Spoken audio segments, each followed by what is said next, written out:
আসসালামু আলাইকুম। আপনারা শুনছেন সর্বশেষ বাংলা খবর। শুরুতে শিরোনাম পড়ে বিস্তারিত।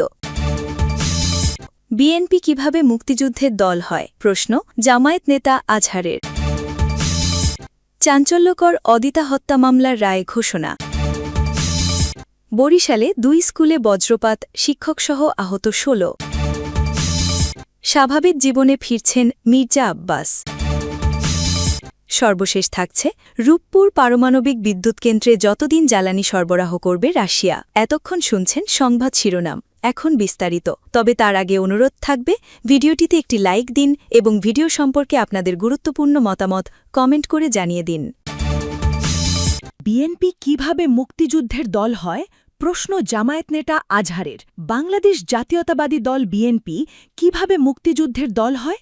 আচমকা এমন বিস্ফোরক প্রশ্ন তুলেছেন জামায়াতে ইসলামীর সাবেক ভারপ্রাপ্ত সেক্রেটারি জেনারেল এবং রংপুর 2 আসনের সংসদ সদস্য ATM আজহারুল ইসলাম। বুধবার 29 এপ্রিল 2022 সালে জাতীয় সংসদে অধিবেশন চলাকালীন দেওয়া বক্তব্যে তিনি এই প্রশ্ন তোলেন। জামায়াত নেতা আজহার বলেন, বিএনপি দাবি করে তারা মুক্তিযুদ্ধের দল, অথচ দলটি প্রতিষ্ঠিত হয়েছিল 1978 সালের 1 সেপ্টেম্বর, আর মুক্তিযুদ্ধ হয় 1971 সালে। তাহলে মুক্তিযুদ্ধের দল কিভাবে বিএনপি হতে পারে? তিনি আরও বলেন, বিএনপি একটি বড় রাজনৈতিক দল, তাদের নারী নেত্রীরা রাজপথে আন্দোলন করেছেন এবং তাদের অনেক ভূমিকাও আছে, কিন্তু সংরক্ষিত নারী আসনে গোপালগঞ্জের কাশিয়ানী থানা মহিলা আওয়ামী লীগের বন ও পরিবেশ বিষয়ক সম্পাদককে আপনারা মনোনয়ন দিয়েছেন। তিনি প্রশ্ন তোলেন, কেন? এটা কি আপনাদের দৈন্যতার কারণে, নাকি আপনারা কোনো মহিলা খুঁজে পাচ্ছেন না? আপনারা কি কোনো শক্তিকে খুশি করতে চান? তাদের সহযোগিতায় ক্ষমতায় থাকতে চান? এই প্রশ্নের জবাব আপনারাই দেবেন। জান্নাতের টিকিট বিক্রির প্রসঙ্গে ATM আজহার বলেন, আমরা নাকি জান্নাতের টিকিট বিক্রি করি? অবশ্যই আমরা জান্নাতে যেতে চাই। আমাদের আন্দোলন জান্নাত। আপনারা কি জান্নাতে যেতে চান না? বিএনপি মুক্তিযুদ্ধের দল, জামায়াত নেতা। চাঞ্চল্যকর অদিতা হত্যা মামলার রায় ঘোষণা। নোয়াখালীতে বহুল আলোচিত স্কুল ছাত্রী তাসনিয়া হুসেন অদিতা 15 বছর হত্যা মামলায় আব্দুর রহিম ওরফে রনি নামে সাবেক গৃহশিক্ষককে দোষী সাব্যস্ত করে ফাঁসিতে ঝুলিয়ে মৃত্যুদণ্ড কার্যকরের আদেশ দিয়েছেন আদালত। বুধবার 29 এপ্রিল দুপুরে নোয়াখালী নারী ও শিশু নির্যাতন দমন ট্রাইব্যুনাল 1-এর বিচারক মোহাম্মদ খোরশেদুল আলম শিকদার এ রায় দেন। আব্দুর রহিম ওরফে রনি নোয়াখালী পৌরসভার 3 নম্বর ওয়ার্ডের লক্ষ্মীনারায়ণপুর মহল্লার লাতু কাউন্সিলর বাড়ির খলিল মিয়ার ছেলে। ট্রাইব্যুনালের public prosecutor PP Mohammad Selim Shahi বলেন, ছাত্রী হত্যা মামলায় আদালত আসামি গৃহশিক্ষককে ফাঁসিতে ঝুলিয়ে মৃত্যুদণ্ড কার্যকরের আদেশ দিয়েছেন এবং 50,000 টাকা জরিমানা করেছেন। আসামির উপস্থিতিতে এ রায় ঘোষণা করা হয়। মামলা সূত্রে জানা যায়, 2022 সালের 22 সেপ্টেম্বর বিকালের দিকে নোয়াখালী পৌরসভার লক্ষ্মীনারায়ণপুর এলাকার জাহান মঞ্জিল থেকে অদিতার রক্তাক্ত দেহ উদ্ধার করে পুলিশ। তার গলা, হাত ও পায়ের রগ কাটা ছিল, যা পুরো এলাকায় চাঞ্চল্যের সৃষ্টি করে। ঘটনার রাতে অদিতার সাবেক গৃহশিক্ষক আব্দুর রহিম রনিকে গ্রেফতার করে পুলিশ। পরে রনির স্বীকারোক্তি অনুযায়ী হত্যায় ব্যবহৃত ছোড়া, বালিশসহ অন্যান্য আলামত জব্দ করে পুলিশ। জিজ্ঞাসাবাদে তিনি হত্যার দায় স্বীকার করেন এবং আদালতে 164 ধারায় জবানবন্দি দেন। অদিতা নোয়াখালী পৌরসভার লক্ষ্মীনারায়ণপুর এলাকার মৃত রিয়াজ হোসেন সরকারের মেয়ে। তার মা রাজিয়া সুলতানা বেগম বেগমগঞ্জ উপজেলার একটি বেসরকারি বিদ্যালয়ের শিক্ষিকা। নিহতের পরিবার সূত্রে জানা গেছে, অদিতা কিছুদিন আগে রনির কাছে পড়া বন্ধ করে অন্যত্র কোচিং শুরু করলে ক্ষুব্ধ হন রনি। ঘটনার দিন অদিতার মা বাসায় না থাকার সুযোগে বাসায় প্রবেশ করে তাকে ধর্ষণের চেষ্টা করেন রনি। এতে ব্যর্থ হয়ে বিষয়টি গোপন করতে নৃশংসভাবে গলা কেটে হত্যা করেন এবং ঘটনাটিকে ভিন্ন রূপ দিতে ঘরের জিনিসপত্র এলোমেলো করে রাখেন।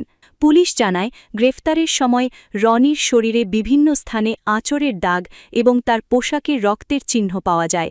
তার দেওয়া তথ্য অনুযায়ী হত্যায় ব্যবহৃত ছোড়া এবং অন্যান্য আলামত জব্দ করা হয়। মামলাটির বিচারিক কার্যক্রমে বাদী পক্ষের 41 জন এবং আসামি পক্ষের 5 জন সাক্ষীর সাক্ষ্য গ্রহণ শেষে আদালত রায়ের দিন নির্ধারণ করেন। উল্লেখ্য, এই হত্যাকাণ্ডের পর নোয়াখালীসহ বিভিন্ন স্থানে শিক্ষার্থী ও সাধারণ মানুষের মাঝে ব্যাপক ক্ষোভ ছড়িয়ে পড়ে।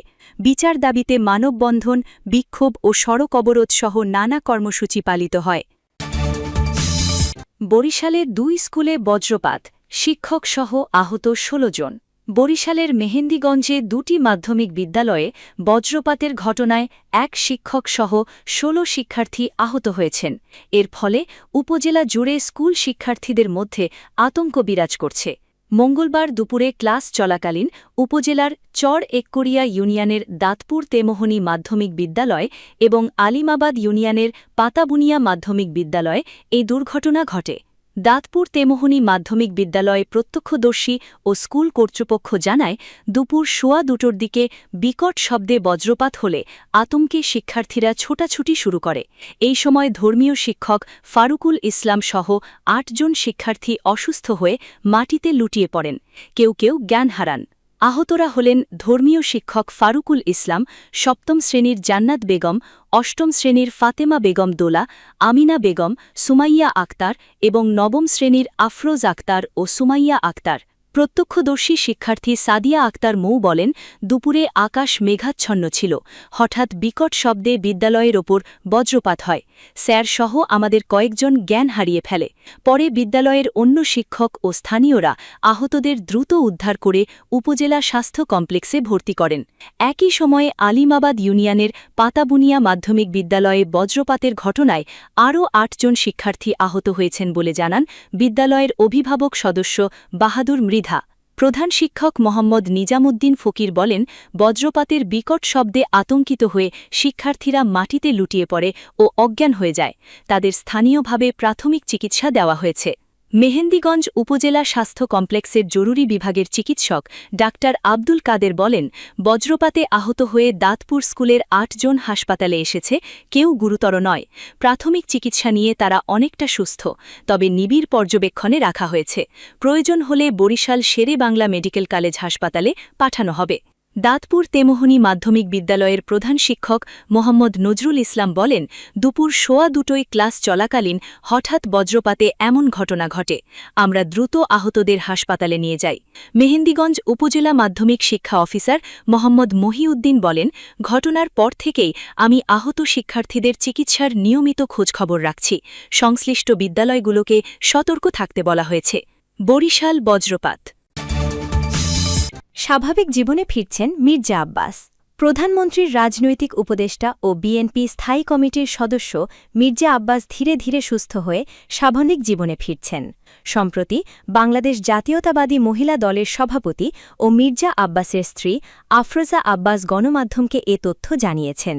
সামাজিক যোগাযোগ মাধ্যমে মির্জা আব্বাসের শারীরিক অবস্থার অবনতির গুজব ছড়িয়ে পড়লে এ নিয়ে নেতাকর্মীদের মধ্যে উদ্বেগ তৈরি হয়। এ তথ্যকে ভিত্তিহীন ও বিভ্রান্তিকর বলে মন্তব্য করেছেন আফরোজা আব্বাস। তিনি বলেন, আগের চেয়ে তিনি অনেকটাই সুস্থ, ধীরে ধীরে স্বাভাবিক জীবনে ফিরছেন। ইনশাআল্লাহ খুব শীঘ্রই তাকে নিয়ে দেশে ফিরব। এর আগে 10 এপ্রিল সিঙ্গাপুরে অবস্থানরত তার একান্ত সহকারী সচিব মিজানুর রহমান সোহেল জানিয়েছিলেন, চিকিৎসায় ইতিবাচক অগ্রগতি হয়েছে, তিনি এখন অনেকটাই সুস্থ। নিয়মিত থেরাপি দেওয়া হচ্ছে। গত সপ্তাহে বেডে উঠে বসতে পেরেছেন, পরে চিকিৎসকেরা তাকে চেয়ারেও বসান। তিনি অল্প স্বল্প কথা বলতে পারছেন, যা ইতিবাচক লক্ষণ। তার 4 দিন পরই 14 এপ্রিল ফিজিওথেরাপির জন্য তাকে মালয়েশিয়ার একটি পুনর্বাসন কেন্দ্রে নেওয়া হয়। তার একান্ত সচিব মিজানুর রহমান সোহেল বলেন, সিঙ্গাপুর জেনারেল হাসপাতালে দীর্ঘ চিকিৎসার পর শারীরিক অবস্থার সন্তোষজনক উন্নতি হওয়ায় তাকে ফিজিওথেরাপি সহ পরবর্তী চিকিৎসার জন্য মালয়েশিয়ায় আনা হয়েছে। বর্তমানে আগের তুলনায় তিনি অনেকটাই সুস্থ, তবে শারীরিক সক্ষমতা পুরোপুরি ফিরে পেতে এখন তার নিবিড় ফিজিওথেরাপি প্রয়োজন, যা মালয়েশিয়ায় করা হচ্ছে।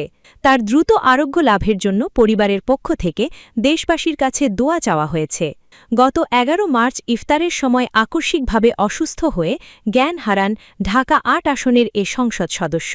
প্রাথমিক অবস্থায় তাকে রাজধানীর এভারকেয়ার হাসপাতালে ভর্তি করা হলেও শারীরিক জটিলতা বাড়তে থাকায় গত 15 মার্চ এয়ার অ্যাম্বুলেন্সে করে জরুরি ভিত্তিতে সিঙ্গাপুরে নেওয়া হয়। সেখানে দীর্ঘ 1 মাস চিকিৎসার পর তিনি এখন শঙ্কামুক্ত। রাজনৈতিকভাবে বর্ণাঢ্য কর্মজীবনের অধিকারী মির্জা আব্বাস গত ত্রয়োদশ জাতীয় সংসদ নির্বাচনে ঢাকা ৮ আসন থেকে বিপুল ভোটে বিজয় লাভ করেন। নির্বাচনে তিনি জাতীয় নাগরিক পার্টির প্রার্থী নাসিরউদ্দিন পাটোয়ারীকে পরাজিত করেন। বর্তমানে তিনি সংসদ সদস্যের পাশাপাশি প্রধানমন্ত্রীর গুরুত্বপূর্ণ রাজনৈতিক উপদেষ্টার দায়িত্ব পালন করছেন। মির্জা আব্বাস রূপপুর পারমাণবিক বিদ্যুৎ কেন্দ্রে যতবিন জ্বালানি সরবরাহ করবে রাশিয়া। রূপপুর পারমাণবিক বিদ্যুৎ কেন্দ্রে আনুষ্ঠানিকভাবে ইউরেনিয়াম জ্বালানি লোডিং কার্যক্রম শুরু হওয়ায় দেশের জ্বালানি খাতে নতুন এক যুগের সূচনা হয়েছে। নির্মাণ চুক্তি অনুযায়ী আগামী ৩ বছর কেন্দ্রটির জন্য প্রয়োজনীয় জ্বালানি সরবরাহ করবে রাশিয়া। ফলে এই সময়ের মধ্যে জ্বালানি আমদানি নিয়ে কোনো উদ্বেগ থাকবে না। তবে পরবর্তী পর্যায়ে বাংলাদেশকে নিজ উদ্যোগে ইউরেনিয়াম আমদানির ব্যবস্থা করতে হবে। প্রকল্প সংশ্লিষ্ট সূত্র জানায়, প্রতি ২ বছর পরপর জ্বালানি পরিবর্তনের মাধ্যমে কেন্দ্রটি কার্যকরভাবে পরিচালনা করা সম্ভব হবে। প্রায় ১,১৪,০০০ কোটি টাকা ব্যয়ে নির্মিত এই প্রকল্পে মোট অর্থের ৯০% ঋণ হিসেবে দিয়েছে রাশিয়া, যা ২৮ বছরের মধ্যে পরিশোধ করতে হবে। দেশের সবচেয়ে বড় একক উন্নয়ন প্রকল্প হিসেবে বিবেচিত রূপপুর পারমাণবিক বিদ্যুৎ কেন্দ্রটি রাশিয়ার প্রযুক্তিগত সহায়তায় নির্মিত হয়েছে। শুরুতে প্রতি ইউনিট বিদ্যুতের উৎপাদন খরচ ৬ টাকা ধরা হলেও বর্তমানে তা প্রায় ১২ টাকায় পৌঁছতে পারে বলে ধারণা করা হচ্ছে। বিশেষজ্ঞদের মতে, পারমাণবিক বিদ্যুতের সবচেয়ে বড় সুবিধা এর উচ্চ জ্বালানি দক্ষতা। যেখানে ১,০০০ মেগাওয়াটের একটি কয়লাভিত্তিক বিদ্যুৎ কেন্দ্রে বছরে প্রায় ৩০ লাখ টন কয়লার প্রয়োজন হয়, সেখানে সমপরিমাণ বিদ্যুৎ উৎপাদনে পারমাণবিক কেন্দ্রে লাগে মাত্র প্রায় ২৭ টন ইউরেনিয়াম। একইভাবে গ্যাসভিত্তিক বিদ্যুৎ কেন্দ্রের তুলনায় এ কেন্দ্র বিপুল পরিমাণ প্রাকৃতিক গ্যাস সাশ্রয় করবে। প্রকল্প কর্মকর্তারা জানিয়েছেন, তৃতীয় প্রজন্মের রিয়্যাক্টর প্রযুক্তি ব্যবহারের ফলে এতে বহুস্তরী বিশিষ্ট স্বয়ংক্রিয় নিরাপত্তা ব্যবস্থা রয়েছে। ব্যবহৃত জ্বালানি আন্তর্জাতিক মানদণ্ড অনুযায়ী রাশিয়ায় ফেরত পাঠানো হবে। প্রায় ৬০ বছর আয়ুষ্কাল নির্ধারিত এই বিদ্যুৎ কেন্দ্রটি সঠিক রক্ষণাবেক্ষণের মাধ্যমে আরও দীর্ঘ সময় চালু রাখা সম্ভব বলে আশা করা হচ্ছে। এর ফলে দেশের বিদ্যুৎ খাতে দীর্ঘমেয়াদী স্থিতিশীলতা আসবে। বিশেষজ্ঞদের তথ্য অনুযায়ী মাত্র ৪.৫ গ্রাম ওজনের একটি ইউরেনিয়াম প্যালেট প্রায় ৪১৭ লিটার ডিজেলের সমপরিমাণ শক্তি উৎপাদনে সক্ষম হয়। ১ কেজি পারমাণবিক জ্বালানি প্রায় ৬০ টন তেল ও ১০০ টন কয়লার সমান শক্তি উৎপাদনে সক্ষম। যদিও পারমাণবিক বিদ্যুৎ কেন্দ্র পরিচালনায় নিরাপত্তা বিষয়টি সর্বাধিক গুরুত্ব পায়, জ্বালানি প্যালেট বিশেষ প্রক্রিয়ায় তৈরি করে তেজস্ক্রিয়তা নিয়ন্ত্রণে রাখা হয় এবং জিরকোনিয়াম অ্যালয়ের আবরণ দিয়ে তা সুরক্ষিত রাখা হয়। উল্লেখ্য, রূপপুরে জ্বালানি লোডিং কার্যক্রম শুরুর মাধ্যমে বাংলাদেশ এখন বিশ্বের ৩৩তম পারমাণবিক শক্তি ব্যবহারকারী দেশে পরিণত হয়েছে, যা দেশের জ্বালানি খাতে একটি গুরুত্বপূর্ণ ও ঐতিহাসিক মাইলফলক। রূপপুর পারমাণবিক বিদ্যুৎ কেন্দ্র, রূপপুর, রাশিয়া, বাংলাদেশ বিদ্যুৎ কেন্দ্র।